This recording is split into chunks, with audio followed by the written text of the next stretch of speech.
Hello students, good morning all of you. जिला series कल आपने मेरी साथ उत्तराखंड की जो जीएस की कक्षाएं चल रही हैं उसमें आपने मेरे साथ जिला सीरीज स्टार्ट की थी। कल मैंने आपको उत्तराखंड का पहला क्लास था हमारा आपके साथ जो था, उसके उत्तराखंड की पहले क्लास के अंतर्गत हमने उत्तराखंड के अंदर जिला सीरीज के अंदर हमने पहले क्लास में यह समझने की कोशिश की। उसमें हमने आपको देहरादून पढ़ाया था। आज भी हमारा देहरादून का ही दूसरा लेक्चर होगा। जिला सीरीज के अंतर्गत हम समग्र रूप से बात करेंगे। समग्र रूप से समझते हैं आप? समग्र रूप से समझने का यह मतलब है 360 बात करेंगे। 360 मतलब चारों डायमेंशन में घूमने की बात करेंगे, मतलब जहाँ से पर्सन बन सकते हैं या बने हुए हैं। हम उन्हीं आवश्यक बिंदुओं पर चर्चा करेंगे जहाँ से पर्सन बने हुए हैं, बन सकते हैं और बनने की संभावना है। समझे? सभी पर्सनों पर आपके साथ धीरे धीरे परत दर परत एक एक चीज़ को समझने की कोशिश करेंगे। आइए समझने की कोशिश करते हैं। ये देहरादून का आज हमारा दूसरा वीडियो होगा। इस दूसरे वीडियो के अंतर्गत हमने सीमाओं की बात की थी। सीमाओं की बात नहीं की थी ना, तो सीमाओं की बात नहीं की थी तो आज करते हैं जहाँ जहाँ से पर्सन बन सकते हैं और जो मुझे अच्छा लगता है। कल हमने तहसील, ब्लॉक और देहरादून का नाम देहरादून क्यों पढ़ा। आपको पता होना चाहिए देहरादून को हम प्राचीन जो इतिहासकार है देहरादून में जो देहरादून का नाम पृथ्वीपुर भी है। देहरादून को हम पृथ्वीपुर भी कहते हैं। प्राचीन इतिहासकार इसे पृथ्वीपुर बताते हैं। क्या बताते हैं? पृथ्वीपुर। अपनी कॉपी में आप नोट कर लीजिएगा। जैसे जैसे मैं एक एक पॉइंट, आज मैं आपको केवल कितने 25 पॉइंट समझाऊंगा, 20 से 25 पॉइंट समझाऊंगा। प्रत्येक पॉइंट आपके लिए एक नोट्स का काम करेगा। जो नोट्स होगा आप अपनी कॉपी में मेंशन करते चले जाएंगे। जो भी आपकी कॉपी होगी उसमें मेंशन करते चले जाइए। पहला पॉइंट, दूसरा पॉइंट। कल वाले पॉइंट भी आपने 10 से 15 पॉइंट थे, उनको भी नोट कर लिया ही होगा। अगर आप नोट्स नहीं बनाएंगे तो आपको कठिनाई पैदा हो जाएगी और समझ में धीरे धीरे कम आने लगेगा और आप धीरे धीरे भूलने लगेंगे। आप एक बार एक नोट्स को बनाइए, उसे बार बार कई बार रिपीट कीजिए और इसे रिवीजन कीजिए। आइए बात करते हैं किसकी? देहरादून की। देहरादून देख रहे हैं आप? देहरादून के उत्तर में क्या है? उत्तरकाशी है। क्या है? उत्तरकाशी। इधर देखिए ये क्या है आपका? ये है आपका हिमाचल प्रदेश। ये क्या है? नीचे आप आएंगे हरियाणा। नीचे क्या है आपका? यूपी। नीचे क्या है? देहरादून के नीचे दक्षिण में ये है आपका हरिद्वार। इधर साइड में क्या है आपका? उत्तरकाशी। नीचे क्या है आपका? टिहरी गढ़वाल। नीचे क्या है आपका? पौड़ी गढ़वाल। ये तो याद रखिए। आपसे प्रश्न ये भी पूछा जा सकता है कि देहरादून के, उत्तराखंड के कितने जिले देहरादून के साथ सीमा बनाते हैं। आइए देखते हैं। नंबर 1 उत्तर में उत्तरकाशी, उसके थोड़ा दक्षिण में आइए, ये होगा आपका टिहरी। नंबर 2 आपका पौड़ी गढ़वाल। नंबर 4 होगा आपका क्या? हरिद्वार। तो देहरादून के साथ उत्तराखंड के 4 जिले सीमा बनाते हैं। आपसे हमारा प्रश्न ये भी नहीं है, हमारा प्रश्न दूसरा है। दूसरा प्रश्न यह है, इन चारों जिलों में से सबसे लंबी सीमा कौन सा जिला बनाता है? देहरादून के साथ सबसे लंबी सीमा कौन से जिले की लगती है? तो इसका उत्तर होगा आपका उत्तरकाशी। जी नहीं, बिल्कुल नहीं। दिखने में आपको उत्तरकाशी लगेगा, लेकिन देखिए मुड़ा होने के कारण, बहुत ज़्यादा मुड़ा होने के कारण, मतलब कटा छटा होने के कारण जो टिहरी गढ़वाल है, टिहरी गढ़वाल की सबसे लंबी सीमा देहरादून के साथ लगती है। तो देहरादून के साथ सबसे लंबी सीमा बनाने वाला जो जिला होगा वो कौन सा होगा? वो होगा टिहरी। आप नोट कर लीजिए और वीडियो को कम से कम 2 से 3 बार देखने की कोशिश कीजिए। चलिए समझ में आया आपको? उत्तराखंड के कितने जिले देहरादून के साथ सीमा बनाते हैं? 4 जिले। सबसे लंबी सीमा कौन सा बनाता है? टिहरी गढ़वाल। उत्तरकाशी के नीचे यहाँ टिहरी गढ़वाल स्थित है। समझे? मैप में होच पोच की स्थिति उत्पन्न हो जाएगी, इसलिए ज़्यादा लिख नहीं पाए। UTT मतलब उत्तरकाशी। समझे आप? उसके बाद धीरे धीरे नीचे आइए, इधर साइड में इधर की बात करते हैं। देहरादून के साथ कितने प्रदेशों की सीमा लगती है? प्रदेश समझते हैं आप? मतलब राज्य। देहरादून के साथ कितने प्रदेशों की सीमा लगती है? ये प्रश्न आपसे पूछा हुआ है और पूछा भी जा सकता है। अलग अलग परीक्षाओं में, विभिन्न प्रकार की परीक्षाओं में इस तरह के प्रश्न बनते हैं और बने हुए हैं। मेरा आपसे यह भी प्रश्न नहीं है। ऊपर देखिए क्या है? हिमाचल प्रदेश। नीचे देखिए क्या है? हरियाणा। नीचे देखिए क्या है? यूपी। यानी लगभग तीन ही राज्यों की, 3 प्रदेशों की सीमा उत्तराखंड के साथ लगती है। देहरादून के साथ लगती है। देहरादून की सीमा कितने राज्यों के साथ लगती है? 3 राज्यों के साथ। नंबर 1 कौन सा है आपका? हिमाचल प्रदेश। नंबर 2 है आपका कौन सा? हरियाणा। नंबर 3 क्या है आपका? यूपी। मेरा आपसे यह प्रश्न नहीं है। प्रश्न वो पूछेगा कि देहरादून की सीमा हिमाचल प्रदेश के कितने जिलों से लगती है और उनका नाम क्या है? देहरादून की सीमा हिमाचल प्रदेश के कितने जिलों से लगती है और उनका नाम क्या है? आप अपनी कॉपी में नोट कर लीजिए उनका नाम। आप अपनी कॉपी में नोट कर लीजिए। हिमाचल प्रदेश के 2 जिले, number 1 Shimla, number 2 Sirmaur. Number एक क्या है आपका? शिमला। नंबर 2 है क्या आपका? सिरमौर। हिमाचल प्रदेश के 2 जिले, नंबर 1 शिमला, नंबर 2 सिरमौर। ये दोनों जिले देहरादून के साथ सीमा बनाते हैं। उसके बाद देखिए नीचे, ये क्या है आपका? हरियाणा का यमुनानगर जिला देहरादून के साथ सीमा बनाता है। हरियाणा का यमुनानगर जिला देहरादून के साथ सीमा बनाता है। 1 मिनट ब्रेक दीजिए। आइए बात करते हैं किसकी, देहरादून से संबंधित पर्सनों की। तो देहरादून से संबंधित जो भी पर्सन बन सकते हैं, एक एक पॉइंट पे चर्चा करेंगे। आपको वहाँ पे नहीं दिखाई दे रहा होगा तो हम बोलेंगे, आप नोट करते चले जाइएगा।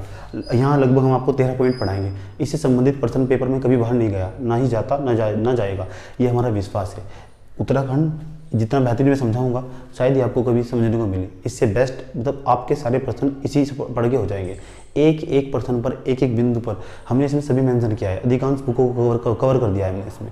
आइए देखते हैं, देहरादून के दक्षिण में कौन सी पहाड़ियाँ स्थित है। जो देहरादून देखते हैं ना, देहरादून के दक्षिण में, हरिद्वार के उत्तर में, देहरादून के दक्षिण में, हरिद्वार के उत्तर, देहरादून के दक्षिण में, क्योंकि हरिद्वार की भी तो सीमा के साथ लगती है, हरिद्वार है नीचे, हरिद्वार की सीमा भी तो देहरादून के साथ लगती है। तो इसके दक्षिण में शिवालिक पहाड़ियाँ पड़ती हैं।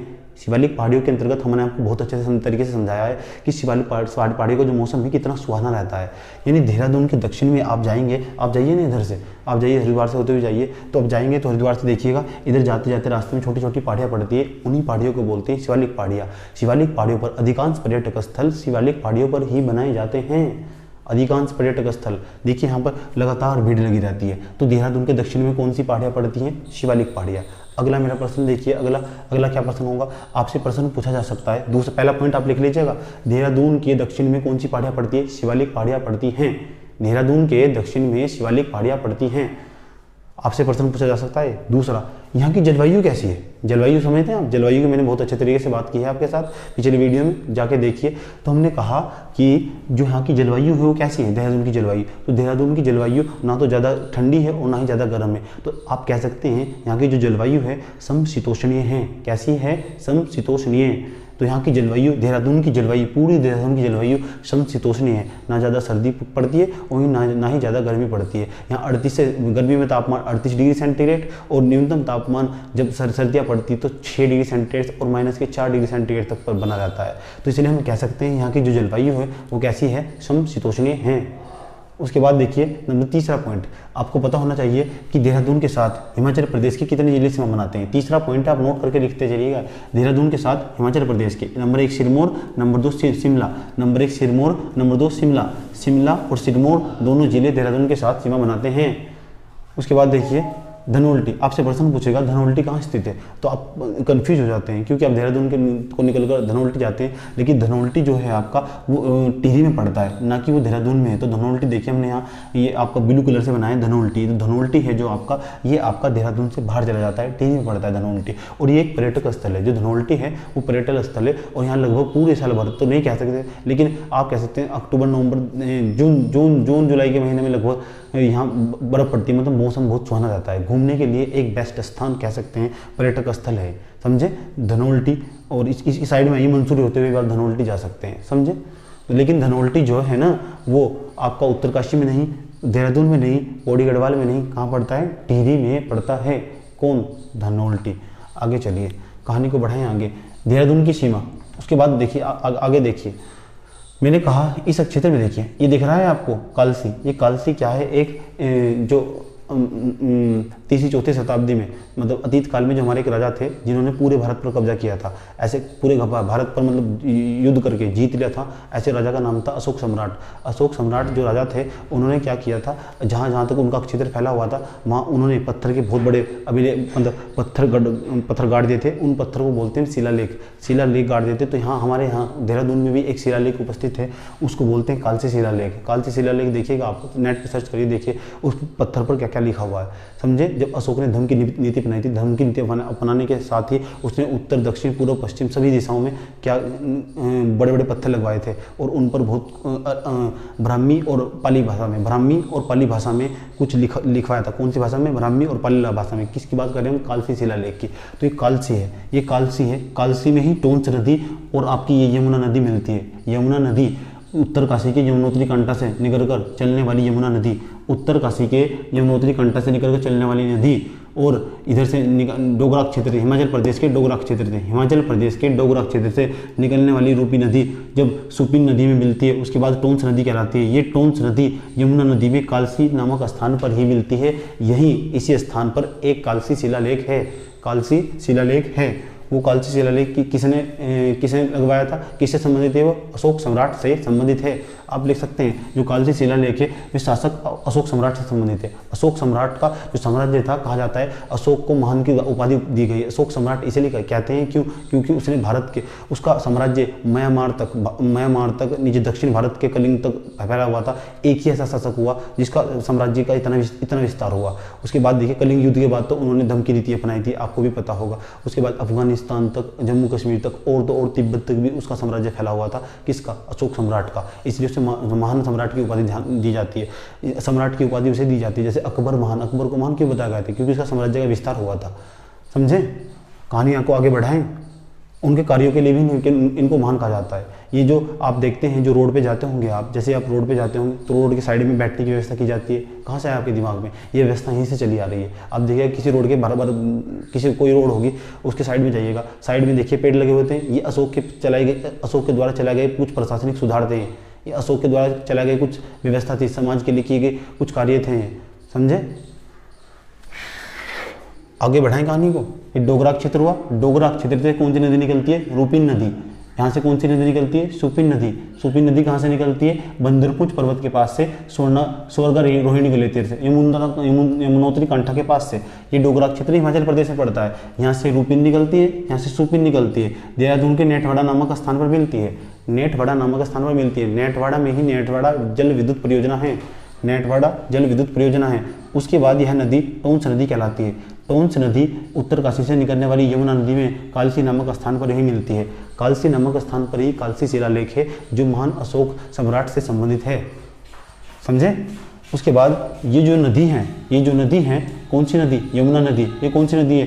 टोंस नदी। ये यमुना नदी की शाखा धीरे धीरे आगे बढ़ती है और ढालीपुर नामक स्थान पर, ढालीपुर यूपी में पड़ जाता है, ढालीपुर नामक स्थान पर ये नदी राज्य से बाहर निकल जाती है। आपसे प्रश्न पूछेगा कौन से स्थान पर यमुना नदी कहाँ से निकलती है? यमुनोत्री ग्लेशियर से। यमुनोत्री ग्लेशियर से। इसमें सबसे पहले कौन सी नदी मिलती है? ऋषिगंगा। उसके बाद कहाँ मिलती है? जानकी चट्टी पर। दूसरी कौन सी नदी मिलती है? हनुमान घाट, जिसके नाम में भी गाड़ आएगा, हनुमान घाट, कमल घाट, इस तरह की जो भी नदियाँ होंगी समझ जाइए यमुना की सहायक नदी है। वे यमुना की सहायक नदी हैं। बहुत सारी नदियाँ मिलती हैं, लेकिन हमने मैप में होच पोच की स्थिति उत्पन्न ना हो तो इसलिए हमने ऐसा बनाया है। हम आपको पूरा का पूरा अधिकांश जो उत्तराखंड होगा सारा का सारा आपको मैप पे रिवीजन करा देंगे। और देखिए जब आप मैप पे पढ़ लेंगे तो आपके मानव मस्तिष्क में एक अलग से जो सब्जेक्ट होगा उसकी अलग से समझ होगी, बहुत बेहतरीन तरीके से समझ होगी सब्जेक्ट। चलिए उसके बाद कहानी को आगे बढ़ाएं। ये कालसी नामक स्थान था। उसके बाद देखिए देहरादून की सीमा कितने जिलों से लगती है? 4। नंबर 1 उत्तरकाशी, नंबर 2 आपका टिहरी गढ़वाल, नंबर 3 पौड़ी गढ़वाल, नंबर 4 देहरादून। आपका ये प्रश्न भी होगा आपको। आपसे प्रश्न पूछेगा देहरादून के उत्तर में सबसे उत्तरी कस्बा कौन सा है? जो देहरादून है इसके उत्तर में सबसे उत्तरी कस्बा कौन सा है? जो देहरादून है इसके उत्तर में सबसे उत्तरी कस्बा कौन सा है? तो ये देखिए आप लिखा हुआ है हनोल, ये सबसे उत्तरी कस्बा है। देहरादून के उत्तर में सबसे उत्तरी कस्बा। आप इसके बाद यहाँ से होते हुए उत्तरकाशी में प्रवेश कर जाते हैं। हनोल से होते हुए आप सीधे उत्तरकाशी में जा सकते हैं। उसके बाद क्यों हनोल किसके लिए प्रसिद्ध है? सबसे उत्तरी कस्बा है। कस्बा किसे कहते हैं? एक छोटा सा स्थान, मतलब जहाँ 4-5 दुकानें हो और वहाँ लोगों की जो आवश्यकताओं का जो सामान होता है, उनकी बेसिक नीड्स होती है, उनका जो सामान होता है वो वहाँ पर मिल जाता है, उसको बोलते हैं कस्बा। क्यूट सा मतलब गाँव से थोड़ा बड़ा क्षेत्र होता है। तो ये आपका हनोल है। हनोल में जोन बाबर के जो लोग होते हैं सबसे अधिक मात्रा में यहाँ के मतलब तीर्थ, ये एक प्रकार का जो हनोल एक प्रकार का तीर्थ स्थल है। जो जोन बाबर जानते हैं, जोन सारी जो लोग बोलते हैं उनको जनजाति है। जब हम आपको जनजातियाँ पढ़ाएंगे ना तब आपको समझाएंगे। तो जो जनजातियाँ हैं जोनसार बाबर के जो क्षेत्र, जोनसार बाबर के जो लोग हैं उनके हनोल के पास ही महासू देवता का मंदिर है। तो आपसे प्रश्न पूछा जा सकता है महासू देवता का मंदिर कहाँ है? देहरादून में। किसके पास? हनोल के पास। जो जोनसार बाबर है, कौन? जोनसार बाबर। तो जोनसार बाबर के जो जनजाति है इनके लोग यहाँ महासू देवता की पूजा करते हैं। किसकी पूजा करते हैं? महासू देवता की। महासू देवता का मंदिर कहाँ है? ये हनोल के पास है। हनोल कहाँ है? देहरादून का सबसे उत्तरी कस्बा है। समझे? तो देहरादून का सबसे उत्तरी कस्बा है। उसके बाद करेंगे आपके, जब हम उत्तरी कस्बे की बात कर ली है तो हम बात करेंगे उसके बाद सबसे दक्षिणी कस्बे की। दक्षिणी कस्बा कौन सा है? दक्षिणी स्थान कौन सा है? तो आप सबसे नीचे जाइए, रायवाला से नीचे भी जाइए तो यहाँ लिखा है मोतीचूर कॉरिडोर। शायद आपको नहीं दिखा दे रहा हो तो आप लिख लीजिएगा, मैप में लिख लीजिएगा। सबसे आप मैप देख लीजिए, आपके पास मैप होना चाहिए उत्तराखंड का, तो पता नहीं चाहिए। देहरादून के जो मैप है सबसे नीचे रायवाला के नीचे भी मोतीचूर कॉरिडोर है। मोतीचूर कॉरिडोर हरिद्वार में से निकलते हुए देहरादून में चला जाता है। जो मोतीचूर कॉरिडोर है ना, इसमें लिखा होता है सामने हाथियों को जाने का रास्ता दे। ये बहुत अति संवेदनशील क्षेत्र होता है। यहाँ जहाँ आए दिन अनेक प्रकार की घटनाएं जानवरों के साथ होती रहती है। राजाजी नेशनल पार्क से निकलने वाले पशु पक्षी जानवरों को यहाँ परिवहन के संसाधन होते हैं उनका सामना करना पड़ता है और बड़ी बड़ी विकटित परिस्थितियाँ होती है। कभी कोई हाथी मर जाता है यहाँ पे, कभी कोई चीता, कभी कोई शेर मर जाता है, यानी अनेक प्रकार की घटनाएं यहाँ मोतीचूर कॉरिडोर में होती है। ये देहरादून का सबसे दक्षिणी कस्बा है, यह देहरादून का सबसे दक्षिणी कस्बा है मोतीचूर कॉरिडोर। आप जाइएगा हरिद्वार से जाते हुए जैसे आप मोतीचूर कॉरिडोर से गुजरेंगे तो वहाँ पर लिखा होता है, एक बोर्ड लगा होता है और लिखा होता है हाथियों को जाने का रास्ता दें। समझे आप? बस मैं क्या कर रहा हूँ, मैं आपके अंदर जो सब्जेक्ट है इसकी समझ विकसित कर रहा हूँ। जब तक आपको किसी सब्जेक्ट की समझ विकसित नहीं होगी तो आपके अंदर इंटरेस्ट नहीं आएगा। अगर इंटरेस्ट नहीं आएगा तो आप पढ़ नहीं पाएंगे। आप पढ़ नहीं पाएंगे अर्थात आप विमुख हो जाएंगे, अपने रास्ते से विमुख हो जाएंगे।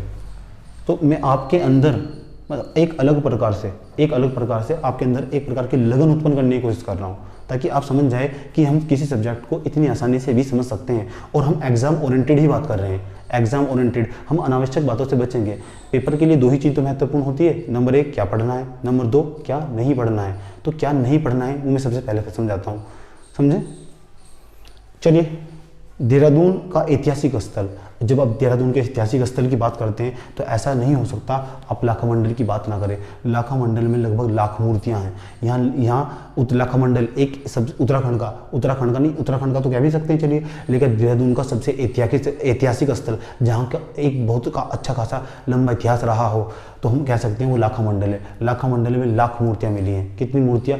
1 लाख से ज़्यादा मूर्तियाँ मिली है। आप अंदाजा लगाइए, जब किसी स्थान से 1 लाख मूर्तियाँ मिली होगी तो वहाँ का इतिहास कैसा रहा होगा। इसलिए पूरा देहरादून का जो सबसे ऐतिहासिक स्थल है, लोग यहाँ घूमने भी जाते हैं, जो इतिहास में इंटरेस्ट रखते हैं, रिसर्च करते हैं, वो लाखा मंडल में देहरादून के जरूर जाते हैं और वहाँ पे रिसर्च करते हैं। जो PhD करते हैं ना हिस्ट्री से तो भी जाते हैं यहाँ पे, तो देखते हैं कि ये लाखा मंडल में लाख मूर्तियाँ है। आपसे प्रश्न पूछेगा उत्तराखंड शैली का शिव मंदिर कहाँ स्थित है, तो उत्तराखंड शैली का, उत्तराखंड की भी खुद की एक शैली है। उत्तराखंड की शैली, उसमें भगवान शिव का मंदिर बनाया गया है, उसमें ऊपर से जल टपकता रहता है, तो वो कहाँ स्थित है? वो भी लाखा मंडल में ही स्थित है। वह भी लाखा मंडल में ही स्थित है। कौन सा? शिव का मंदिर। उत्तराखंड शैली का शिव मंदिर कहाँ स्थित है? उत्तराखंड शैली का शिव मंदिर लाखा मंडल में ही स्थित है। लाखा मंडल क्या है? तो लाखा मंडल एक ऐतिहासिक स्थल है। कहाँ का? देहरादून का। क्या है यहाँ? लाख मूर्तियाँ हैं। चलिए कहानी को आगे बढ़ाएं। उसके बाद देहरादून में सिखों का, अब देखिए यहाँ दरबार साहिब, हमने यहाँ को लिखा था दरबार साहिब, ये यहाँ देखिए। इसके बाद यहाँ मंसूरी से पहले यहाँ पे देखिए ये स्थान है ना, ये वाला स्थान, यहाँ पे पड़ता है दरबार साहिब। मैंने आपको बताया था कि जो देहरादून है वो सिखों से संबंधित है, क्योंकि सिखों के हर राय के पुत्र राम राय, सिखों के गुरु हर राय के पुत्र राम राय यहाँ पर ठहरे थे। उन्होंने यहाँ अपना डेरा बनाया था, तो देरा से देहरा और फिर दून घाटी को बोलते हैं, तो नाम बन गया था देहरादून। आप जानते होंगे, पिछली वीडियो में बताया था। तो हमने बताया था यहाँ सिखों का एक बहुत बड़ा गुरुद्वारा है जिसको हम दरबार साहिब बोलते हैं। तो आपसे प्रश्न पूछेगा दरबार साहिब कौन से जिले में स्थित है, तो दरबार साहिब कहाँ है? आपका सिखों का एक प्रसिद्ध स्थल है, यहाँ मंसूरी से पहले पड़ता है। ये आपका मंसूरी से पहले पड़ता है, इसको बोलते हैं दरबार साहिब। तो दरबार साहिब क्या है? सिखों का एक स्थल है, सिखों का। तो सिखों के लिए प्रमुख स्थान कौन सा है? दरबार साहिब। तो दरबार साहिब कहाँ है मित्र? तो दरबार साहिब है आपका कहाँ? देहरादून में। चलिए आगे बात करते हैं, एक एक पॉइंट अब आपके 10 पॉइंट क्लियर हो चुके होंगे। 11वें पॉइंट पर चलते हैं। किस जिले के साथ सबसे लंबी सीमा लगती है? ये तो आपको प्रश्न मैंने बताया। देहरादून के साथ कितने जिले सीमा लगाते हैं? 4 जिले। सबसे लंबी सीमा किसके साथ लगती है? टिहरी गढ़वाल के साथ। पॉइंट करके नोट करते जाइएगा। ऐसा करने से क्या होगा, आपके अंदर एक अलग प्रकार की लगन विकसित होगी। उसके बाद देखिए अगला आपसे प्रश्न पूछेगा कि जो है बेटे जो उत्तराखंड देहरादून है ना, देहरादून का जो उत्तर है, जब यहाँ अतीत काल में 100-150 साल तक लगभग अंग्रेजों ने राज किया होगा, तो उनकी महारानियाँ जब यहाँ रहा करती थी तो इस क्षेत्र में रहना ज़्यादा पसंद करती थी, देहरादून के उत्तरी क्षेत्र में। तो यहाँ पर जो लीचियाँ हैं, लीची जानते हैं, फल एक प्रकार का, उसको बहुत ज़्यादा पसंद करती थी। जब वो पसंद करती, उसके बच्चे पसंद करते होंगे, और उसके बाद 1947 के बाद तो यहाँ से चले ही गए थे, तो लेकिन यहाँ की लीची नहीं भूले। और देखिएगा यहाँ के यूरोप में कितने देश आते हैं? लगभग 28 देश आते हैं, आपको पता होगा। 28-27 जितने भी देश आते हैं यूरोप के अंदर, इस स्थान से लीची का बड़ी मात्रा में, ये उत्तरकाशी का दक्षिणी भाग और देहरादून का उत्तरी भाग, यहाँ से अधिक मात्रा में व्यापार होता है। जी हाँ, एक फल ऐसा है जिसे यहाँ से यूरोप भेजा जाता है, उसका नाम क्या है? लीची। आपको नोट कर लीजिए, लीची एक ऐसा मतलब निर्यात किया जाता है। भेजने का मतलब होता है निर्यात किया जाना, और खरीदने का मतलब होता है आयात किया जाना। तो हम क्या करते हैं, इस स्थान से देहरादून के उत्तरी भाग से लीचियों का बड़ी मात्रा में निर्यात किया जाता है। तो निर्यात कहाँ करते हैं, यूरोप में। आपसे प्रश्न पूछेगा एक ऐसे फल का नाम बताइए जो देहरादून से यूरोप निर्यात किया जाता है, निर्यात मतलब भेजा जाता है, ऐसे फल का नाम बताइए। तो कौन सा होगा, लीची। कितना आसान प्रश्न, यही सारे प्रश्न पेपर में पूछे हुए हैं।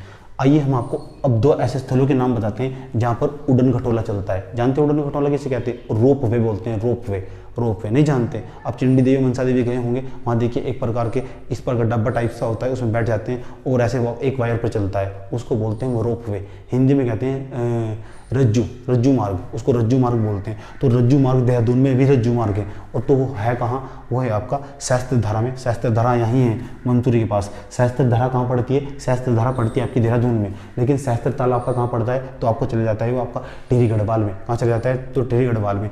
मंसूरी और शास्त्रधारा यहाँ यहीं पर ही रज्जू मार्ग या रोप वे है, रोप वे या रज्जू मार्ग है। आप नेट पे सर्च करके देख लीजिए रोप वे या रज्जू मार्ग कैसा दिखाई देता है, आपको अच्छा चित्र दिखाई देगा। थोड़े लगनशील बनिए, समझे, रोप वे या रज्जू मार्ग। तो आपसे प्रश्न पूछा जा सकता है देहरादून के उन स्थलों का नाम बताइए जहाँ पर रोप वे या रज्जू मार्ग स्थित है, मतलब उड़न खटोला एक टाइप का, जैसे चंडी देवी मनसा देवी में होगा, समझे। तो उसको बोलते हैं रोप वे या रज्जू मार्ग। सारे प्रश्न यही हो जाएंगे, आपको रट्टा नहीं मारना पड़ेगा।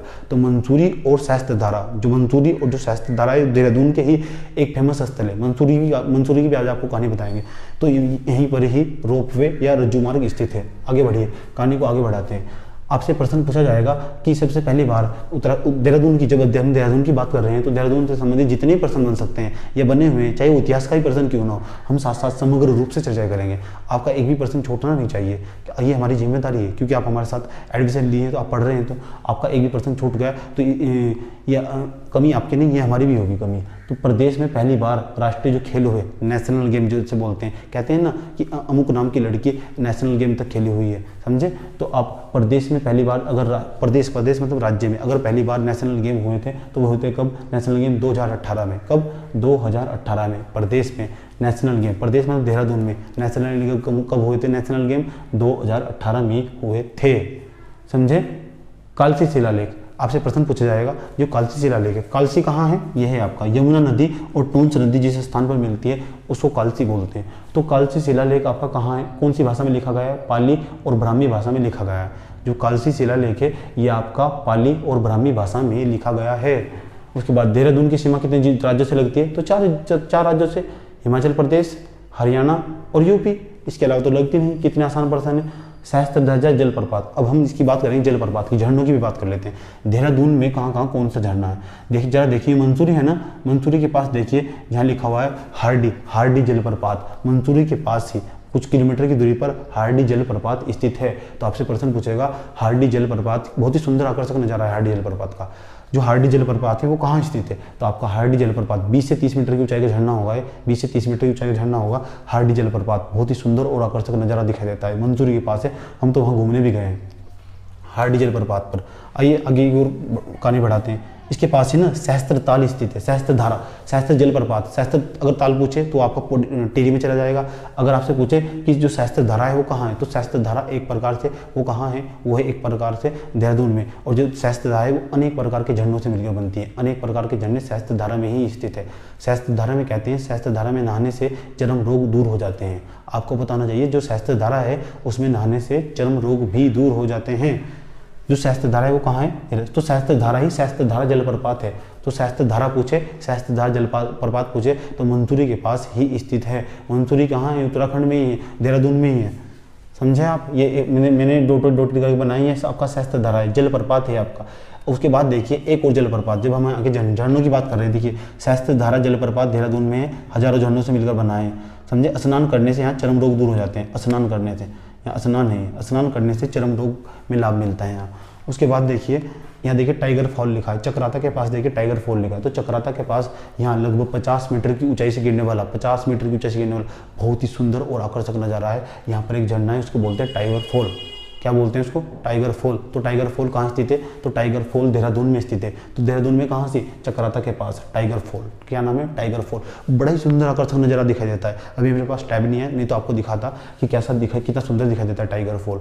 टाइगर फॉल कहाँ स्थित है, चक्राता के पास। कहाँ, देहरादून में। ये झरना है। तो झरनों की बात, कुंड की बात, नदियों की बात हम एक साथ करके चल रहे हैं। मुझे नहीं लगता किसी भी टीचर ने एक साथ सब चीज़ों को इतना ही समाहित किया होगा। अगर आप ऐसे नहीं पढ़ेंगे तो मेरा यकीन मानिए चीज़ों को आप अलग करके नहीं पढ़ सकते, क्योंकि अब पेपर अलग करके नहीं, पेपर 360 घूमता है। 360 में 360 डिग्री के कोण पर वो कहीं से भी प्रश्न उठा सकता है और जैसा भी प्रश्न उठा सकता है, लेकिन सोनू सर के प्रश्न से बाहर नहीं जाएगा, ये तो वादा रहा।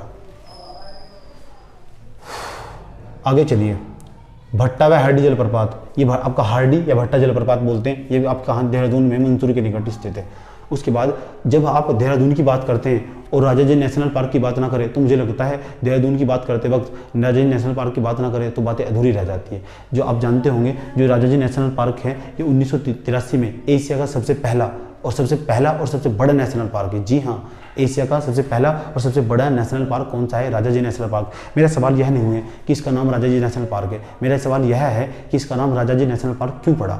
मेरा सवाल यह है कि इसका नाम राजाजी नेशनल पार्क क्यों पड़ा। राजाजी नेशनल पार्क, राजाजी, ध्यान सुनेगा, भारत के अंतिम गवर्नर जनरल वायसराय, भारत के अंतिम गवर्नर जनरल वायसराय जो लगभग राष्ट्रपति के बराबर का पद हुआ करता था, अंतिम जो भारत के अंग्रेजी सरकार में अंतिम भारत के गवर्नर जनरल वायसराय जो रहे वो कौन थे, श्री राजगोपालाचार्य। हम अपने जो महान स्वतंत्रता सेनानी होते हैं, जो अच्छे व्यक्ति होते हैं, जिन्होंने देश को आज़ाद कराने में, सरकार की नीतियाँ बनाने में योगदान दिया, ऐसे व्यक्ति को, ऐसे महापुरुषों को याद रखने के लिए नेशनल पार्क का भी नाम उन्हीं के नाम पर रख सकते हैं, ताकि लोग उन्हें लंबे समय तक याद रख सके।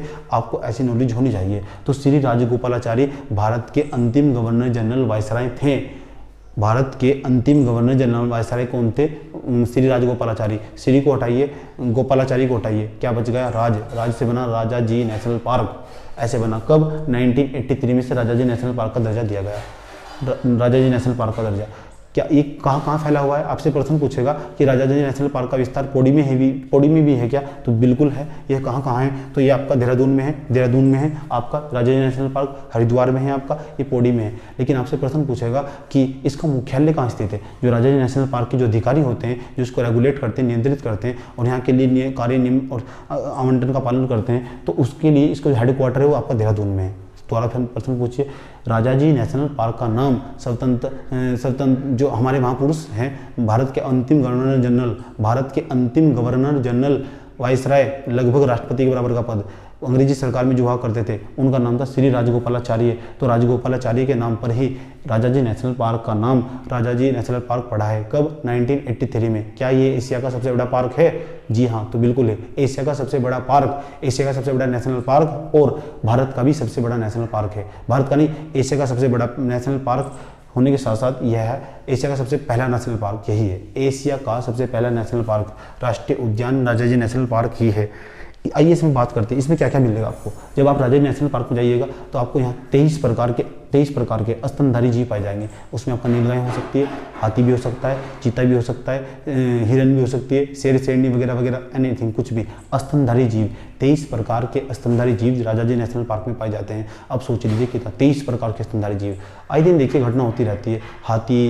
हाथी मिलेगा, एक सिंग वाला गैंडा नहीं मिलेगा आपको, वो तो कंचनजंगा नेशनल पार्क में मिलेगा। वो कहाँ है, वो आपका आसाम में है, सिक्किम में। 313 प्रकार के पक्षी अंदाजा लगाइए, 313 प्रकार के पक्षियों की प्रजातियां यहाँ पर पाई जाती है राजाजी नेशनल पार्क में। 313 प्रकार के, और विभिन्न प्रकार की वनस्पतियाँ, चीड़ हुई, आपका शीशम हुआ, सागौन हुआ, और अनेक प्रकार की, बहुत प्रकार की वनस्पतियाँ पाई जाती है राजाजी नेशनल पार्क में। लेकिन राजाजी नेशनल पार्क एक प्रकार से जैव विविधता वाला क्षेत्र भी कह सकते हैं, विविधताओं से भरा क्षेत्र भी कहें तो गलत नहीं होगा राजाजी नेशनल पार्क को। राजाजी नेशनल पार्क किसके नाम पर पड़ा है, भारत के अंतिम गवर्नर जनरल और वायसराय, लगभग राष्ट्रपति के बराबर का पद, नाम था श्री राजगोपालाचार्य।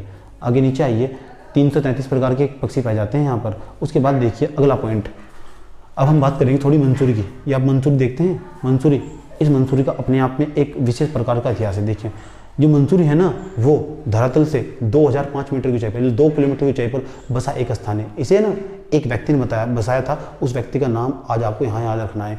एक इमारत है यहाँ सबसे पहली, उसका भी नाम पेपर में पूछा जा चुका है। एक इमारत है मंसूरी की सबसे पहली, और यहाँ जिस व्यक्ति ने ये मंसूरी बसाया था उस व्यक्ति का नाम तो आपको हाथों पर याद हो जाना चाहिए कि क्या नाम है उस व्यक्ति का, क्या नाम है। आइए उस व्यक्ति का नाम बताते हैं आपको। उस व्यक्ति का तो आपसे पर्वतों की रानी पूछे तो पर्वतों की रानी मंसूरी को ही बोलते हैं। पर्वतों की रानी किसको बोलते हैं? मंसूरी को ही। उसके बाद देखिए आपसे पूछा जाए सबसे पुराना, हिंदुस्तान का सबसे पुराना हिल स्टेशन मतलब पहाड़ी स्टेशन कौन सा है, तो वो मंसूरी है। अंग्रेज मंसूरी में रहना बहुत पसंद करते थे। कहा जाता है ईस्ट इंडिया कंपनी थी ना जब, जो बंगाल में शासन करती थी, ईस्ट इंडिया कंपनी, अंग्रेजों ने सबसे पहले 1602 ईस्वी में कंपनी लगाई थी यहाँ पर।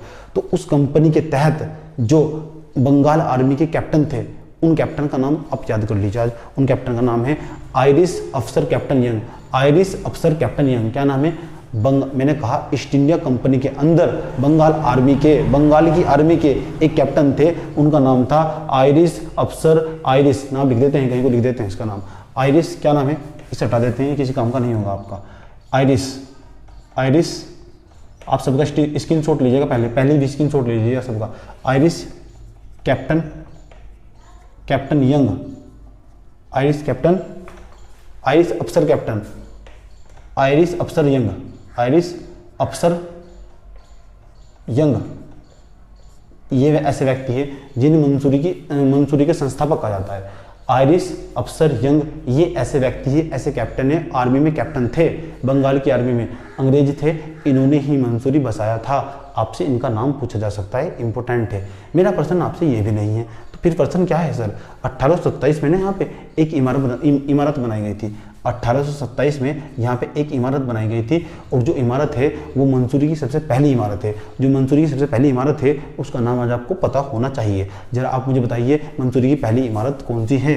बताएंगे मुझे आप? इसका मुझे आपका इंतजार रहेगा कि मंसूरी की पहली इमारत कौन सी है। मंसूरी में बनने वाली पहली इमारत का नाम जो 1827 में बनाई गई थी। अब यहाँ बात कर ली है तो यहाँ बात करेंगे मंसूरी में एक और घटना, देहरादून की एक और घटना है। यहाँ पर पता है क्या हुआ था? यहाँ पर तिब्बती गुरु दलाई लामा आए थे। कब आए थे? आए थे आपके 1959 में, ज़्यादा टाइम नहीं हुआ, 1959 में। नाम था दलाई लामा। दलाई लामा ये आपका किसका नाम है? ये आपका तिब्बती गुरु का नाम है, दलाई लामा। कब आए थे? 1959 में। उसके बाद तो हिमाचल प्रदेश चले गए थे। बस आपसे पूछा जाएगा तिब्बती गुरु जो देहरादून में आए थे, उन्होंने तो अपनी निर्वासित सरकारी भी बनाई थी, लेकिन उसके बाद हिमाचल प्रदेश चले गए हैं। तो बस आपसे इनका नाम पूछा जा सकता है, दलाई लामा। कब आए थे? 1959 में आए थे। तो आपको बस मेरा एक प्रश्न का उत्तर देना है, मेरा कमेंट बॉक्स खुला रहेगा। इस प्रश्न का उत्तर देना है आपको कि आपको बताना है ये 1827 में जो मंसूरी बनाया गया था, मंसूरी में एक इमारत बनाई गई थी। मंसूरी की सबसे पहली इमारत है, बहुत फेमस है, उसका नाम आप मुझे जरूर बताएंगे। हम आपका इंतजार करेंगे, देखेंगे कितने ध्यान लगाकर पढ़ते हैं आप। इससे संबंधित जो प्रश्न बन सकते हैं, इससे बाहर प्रश्न नहीं जाएगा, ये हमारा आपसे वादा रहा। देहरादून पढ़ने के बाद इतना ही आपको पढ़ना है, इससे ज़्यादा आपको आवश्यकता भी नहीं है। आप याद दीजिए, कल मिलते हैं एक नए जिले के साथ। धीरे धीरे हम सबकी बात करेंगे, इधर की जितने भी जिले होंगे कनेक्टिविटी के साथ पढ़ाएंगे आपको। 360 आपका दिमाग घुमा देंगे। इससे ज़्यादा और कुछ भी नहीं हो सकता यूट्यूब पर। इससे ज़्यादा बेहतरीन आपको व्यवस्था नहीं मिल सकती। धन्यवाद।